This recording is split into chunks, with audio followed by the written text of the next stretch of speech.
and welcome to Get the Table. I'm Adam Wilbourn from WhatCulture, joined by Andrew Pollard from WhatCulture to discuss a burning wrestling issue. But before we get into it, if you're a fan of this sort of thing, make sure you subscribe to WhatCulture Wrestling on either iTunes, Spotify, or wherever you get your podcasts from for daily wrestling podcasts where we review Raw, SmackDown, the Wednesday Night War between AEW and NXT, pay-per-views, we have interviews, more roundtable discussions like this one, and a roundup of the week, complete with a bloody good quiz, of course, on WrestleCulture. But as I said, joined by Andrew Pollard. And Andrew, we are gathered here today to talk about JR's new book and things we can learn from it. You got the chance to read it through, and it's a follow-up to a legendary wrestling book from a few years ago. What was it like, Andrew? It was, I'll be honest, as somebody who has read a lot of wrestling books over the years, it's in that very, very top echelon. It ticks so many boxes. And for the people who have read its precursor, Slobberknocker, which came out, I believe it was October 2017, this picks up pretty much from that point in where Jim Ross is back to call the main event of WrestleMania 15, Austin Rock, the first time. And then we go on this journey from that point on to very much the trials and tribulations of JR's very up and down moments in WWE. It's just a fascinating emotional read. It's a book that works as, I don't want to throw it. I feel very reluctant to throw it into the wrestling book category because it's so much more than just your wrestling book. There's this man's life is fascinating. This man's marriage is fascinating. Obviously, tinged in sadness. We all know the sad loss of Jamross that he had, and it's both a wrestling book and a love letter to his dearly departed wife. And it reads, it's one of those where you cannot put it down. Which wrestling books, they tend to be a little bit up and down at times, and this is one of those where when you get it, it's page to page to page to page. Oh, I kind of have to sleep a little bit, but I'll get up extra early to get a few more pages in. It just, you get so many stories that you know, but are still really engaging and entertaining, but you get lots of little tidbits that, I mean, I like to think of myself as a relatively savvy wrestling fan, as a lot of wrestling fans do, because we think we know everything, and we don't. And this is a book that highlights that perfectly, because there's so many little nuggets in there where it's like, wow, your mind's blown, but it's a really, really good read. I'm putting it over massively. It's fantastic. It's, I would say, must read. It sounds absolutely fascinating. I should mention one of the reasons why we are talking about this is hopefully you are going to be sitting down and interviewing Jim Ross a little bit later on, maybe this week, maybe at a future date. We just need to sort out a few more details. So if you want any questions that you want Andrew to ask Jim, then all you need to do is stick them in the comment section or tweet them to him. I'll give you all the necessary details at the end of the podcast. But like you say, by the sounds of it, this book, to steal a phrase from our very own Simon Millett, has a variety of ups and downs. And before I get on to Vince McMahon and some of the big things, I wouldn't say we learn about him, but we just sort of get reassured. We always thought about Vince McMahon. Let's start about Chris Jericho and the WWE and Jim Ross's huge influence on that. Yeah, I think JR's touched on this in recent reviews. Obviously, he's promoting the book at the moment, so you see certain comments popping up online. And it was something I wasn't particularly aware of, but Jim Ross was the vital cog in Chris Jericho signing with WWE, well, as it was then, WWF, the World Wrestling Federation.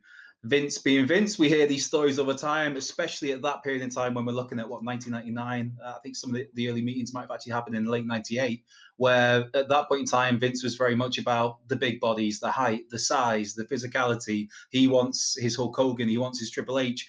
For some reason, he wanted his Lex Luger. But yeah, we get the point. And with Jericho, obviously, Jericho's build at, I think, 6 foot, maybe 5'11", and as much as I love Chris Jericho, one of the all-time greats, he's not quite 6 foot, and JR was very much aware of this when he was pitching it to Vince. And the way that JR puts it, which is interesting, is that it was pretty much, he is the guy that sees Chris Jericho and thinks, this is a guy we can build around. This is a guy we can make money off. This is a guy who can work as a heel, as a babyface. His in-ring work is great. His character work, his promo work is fantastic. He's been around the world, and I cannot find my baby. Yeah, he's done all the territories. and another key point he puts is that from what Jim Ross had heard at this time, is that Jericho had no backstage, no baggage, no locker room troubles that he'd heard of. And Jim Ross is a very informed dude, obviously, of course. So it's JR that gets all this together and thinks, this isn't just a guy we can sign, this is a guy who we can have at the top of the card. And he knows full well that selling him to Vince is going to be about the height. And so JR gets one of the production guys, the very talented production guys they've got, to put together a highlight package of Jericho, only 2 minutes long, because he knows that the chairman has a very short attention span.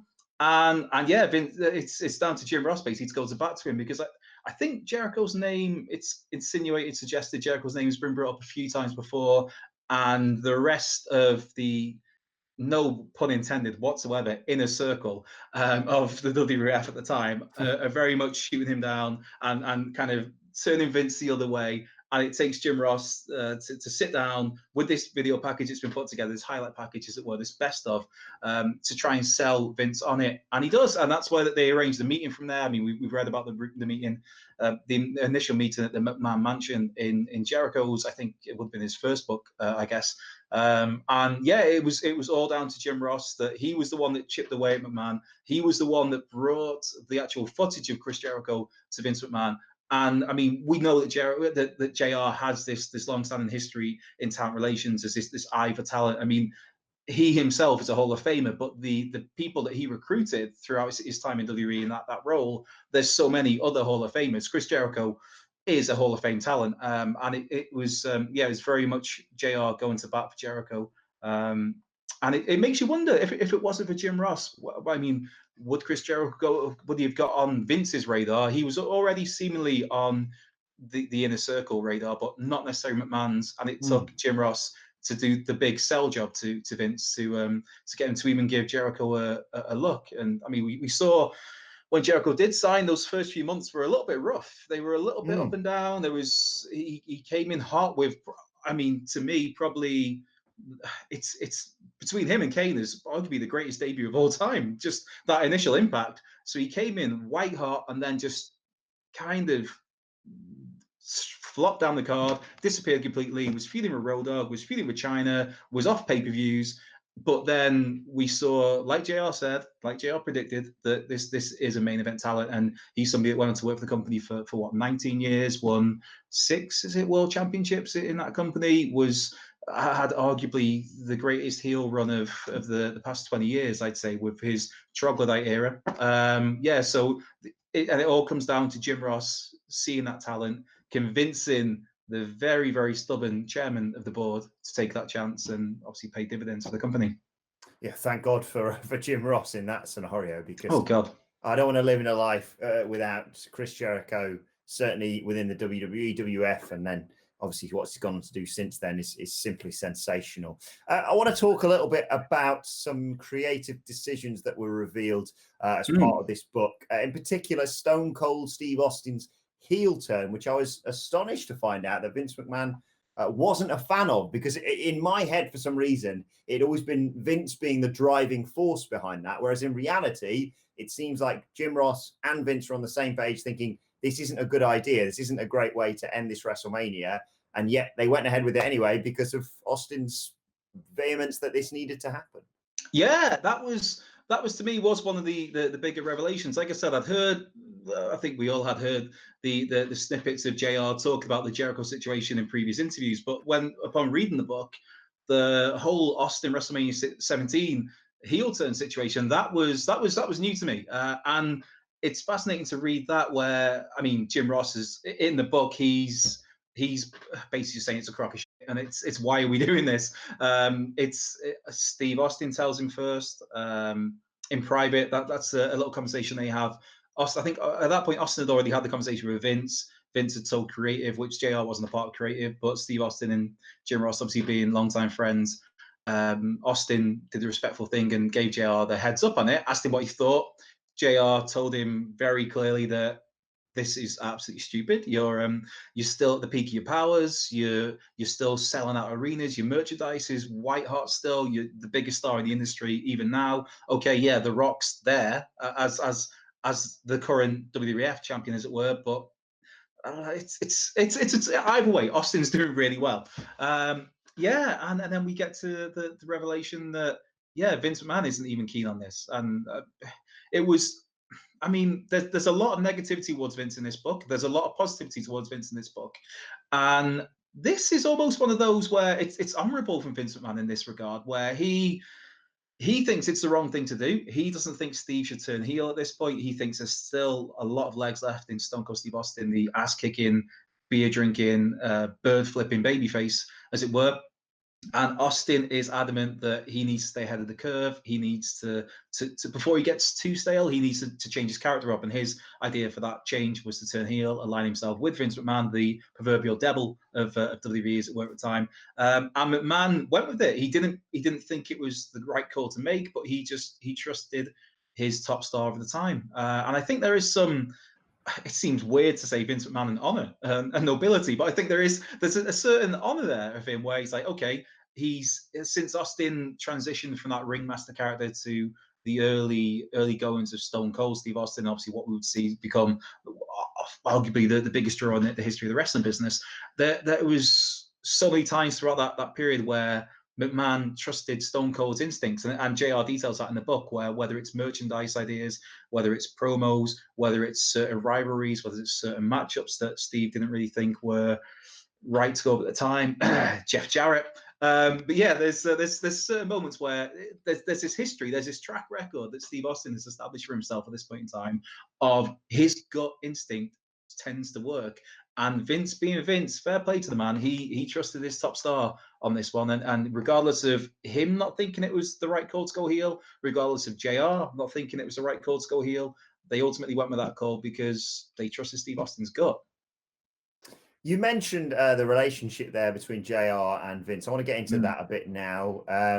Before we get all lovey-dovey about Vince and JR and how good he was to him, certainly at least at the end, let's talk about the thing we've seen time and time again. JR is just one example of a variety of cruel acts by Vince McMahon, and he goes into detail in this book about some of the things that he's done to him over the years, and it's not a comfortable reading by the sound of it. No, I mean it's stuff that we're kind of familiar with because we saw it. Those of us of a certain age saw it play out in real time on our TV screens, or not on our TV screens. The times when JR was pulled from TV altogether, and it's you touched on it there. There are moments in there where you see the more positive side of Vince McMahon. You see the kind, caring nature of Vince McMahon, which again sounds weird to say.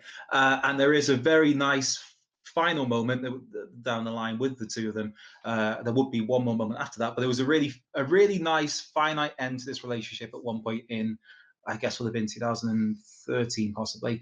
But yeah, the build to this, it really hammers home reading it in Jim Ross's words. Of just how cruel Vince is at so many junctures in this man's story. I mean, we hear the stories of how he is with other people at times, how Vince has been with other people, pronouns pal. But it's very much, I think, because Jim Ross, he had in total, I think, it was 26 years, I guess, in total with the company. Be 20 years consecutively at one time before he was let go and then came back. And nobody else has really had a run like that. You can look at Pat Patterson maybe, but even Pat was in and out and let go and rehired. So JR is a very unique beast in that way. And so he had, for 20 years continuously, the wrath of Vince McMahon. And I don't know if it's one of those situations where like you have the old saying of, we always hurt the ones closest to us. And I don't know if maybe there's an element of that with Vince, where because he knew that JR was his trusted right-hand man, that for lack of a better term, he could treat him like shit a lot of the time. And it's good old JR. He's and Ross is very thankful to Vince for the paydays he's got and the life he got to live.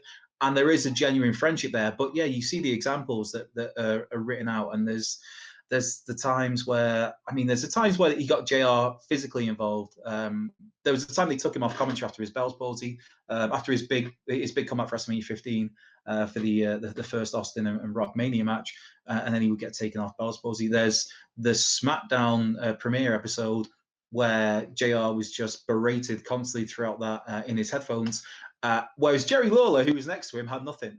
It turns out that the feed was only going to Jim Ross. And it was just Vince McMahon berating JR, and funny enough, on the flight home on Vince's private jet that night, JR was let go of his SmackDown duties.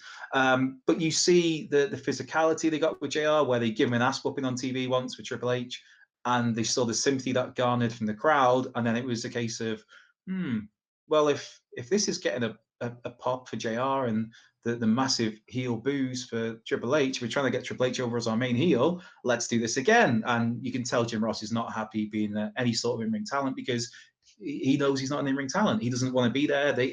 But there's the more serious examples of the time when Jim Ross informed on the day of Raw, where he's announced on Raw that he's been removed as the head of talent relations, and Johnny Ace, John Laurinaitis, is taking over his duties. John Laurinaitis, who JR had already hired as his own assistant in talent relations, but Big Johnny was now taking over the big job. And Vince has to go. JR is informed that he has to go and tell the locker room that, here we go, this is Johnny, this is our guy now. He's taking over my job. All the stuff I need to do, it's now going to be him. And that was it. He was being let go from that role. He wasn't going to be in commentary anymore. And all Ross wanted to do was go out and say a goodbye almost to the audience. And that was for Build.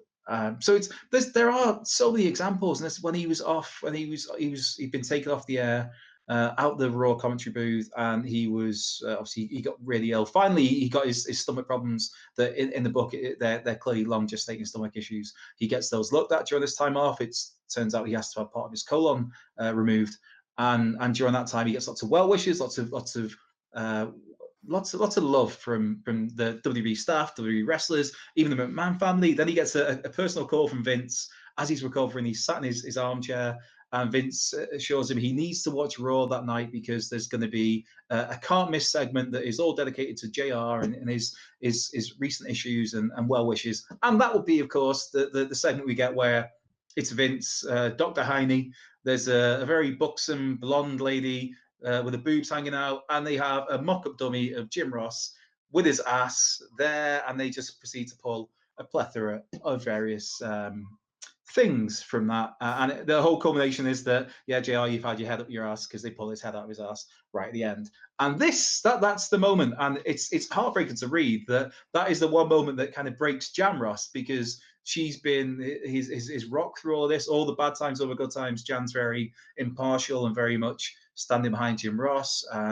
And you get, like I said before, this is like a love letter to his wife.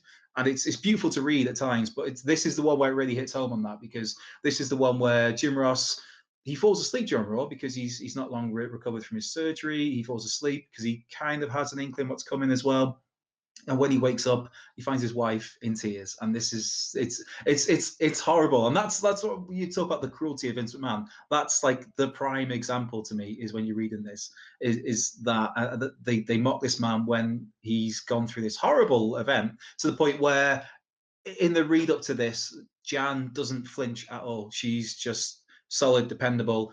Jim's doing Raw commentaries, doing pay-per-view commentaries, doing talent relations. He's in Stanford HQ for days and days on end, and she's always there behind him and always thinking, this is him living his dream.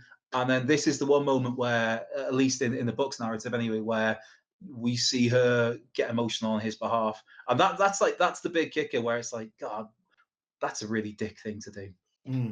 You mentioned as well, when we were talking before we came in here, how touching it is, the tribute that he pays, of course, to Jan, who's sadly no longer with us.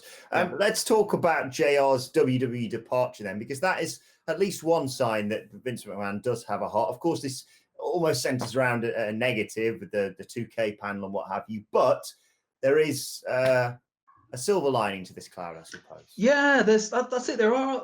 There's these weird the book is very much a book of highs and lows, and there are these very low moments, and then it's almost like it's spawned from them that there's these really nice highs. I mean, WrestleMania 26 is a very initial high, then a ridiculous low, then a high that we weren't really aware of. But to specify on Jim Ross's ultimate departure, I mean, he'd come back to commentate on WrestleMania 33 on the Undertaker Roman Reigns, but pretty much his final departure was as a result of the 2K14 panel, which he was hosting, which had It had Ric Flair on for sure. It had, I think it was Rey Mysterio, Daniel Bryan. I'm struggling to think who else it was. I just remember D-Bry because he was on the end of some of Nature's lines at the time. Yeah, and it was a tough time for Ric Flair at this point. This is not long after he tragically lost his son Reed to an overdose, and it was, as Jim Ross puts in the book, why are you wheeling out Ric Flair to this sort of event? It was literally months, maybe even weeks, I'm not sure, like on the actual specifics, removed from the death of his son, and it was clearly something Ric Flair had struggled with, and we all would. And Jim even talks in this that it's the heaviest he's seen Ric Flair drink, and we all know how famous Ric Flair is for his partying ways.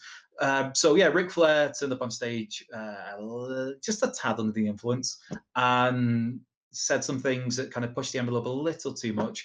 And so JR got the brunt of that for not being able to keep Nature Boy under control, but also because Jim turned up himself on stage with a drink in hand. And as JR puts it in his book, that was his one drink of the day. He was extremely nervous because he'd been out of the loop a little bit and was, I guess, almost doubting himself, his abilities. So he has the one cocktail backstage and he takes it on stage with him, doesn't even finish the one drink. And that's brought up when the thing Vince goes hard on when he gets Jim Ross, calls him to Stamford from his Oklahoma home. And the thing he goes hard on in the book is that JR was drunk on stage, and Jim Ross is adamant that I was not drunk. I had one drink. I didn't even finish that one drink. So that's Vince's biggest gripe, that, and the way that the panel kind of descended into an admittedly entertaining mess. And so yeah, they have this. Jim Ross goes in knowing what's coming, knowing he's going to get fired. He has to talk with Jam before, like, look, he's coming to Stamford. I know what's going to happen. And they go in. Jim Ross. It's a weird one when you read it. Vince never actually fires him. It's just like almost like a knowing wink between two cowboys of like, okay, we know what's coming. And JR has his, I know what's going to happen. And Vince says, well, I kind of have to. And okay, cool. I'm sure it wasn't okay, cool. But yeah, they have a very, it's one of the most poignant moments of the book where for all the shit that Vince McMahon has given Jim Ross over those years, regardless of Jim Ross's undeniable loyalty and work ethic, to the point where Vince even did the promo. Finally, Jim Ross got he had one of those rare, oh, you're in your hometown, but you're not going to get kicked in the nuts or smashed over the head with a chair moments. And where Vince came out, they did a JR appreciation night, and Vince got on the mic and said how Jim Ross is the hardest working person he's ever seen in professional wrestling. So there is that respect there, clearly, and this is one of the few moments in the book where you get a real emotional sense from Vince, where they have a moment. They share the moment, like Chase and Amy with Ben Affleck. They have their moment, and it's it's this knowing look of respect. There's a hug, as JR puts it, that they've both got tears in their eyes, and it's very much Jim Ross asks him, why didn't you just do this over the phone rather than get me to travel from Oklahoma? And Vince says, it's because I have so much respect for you. I want to do this face to face.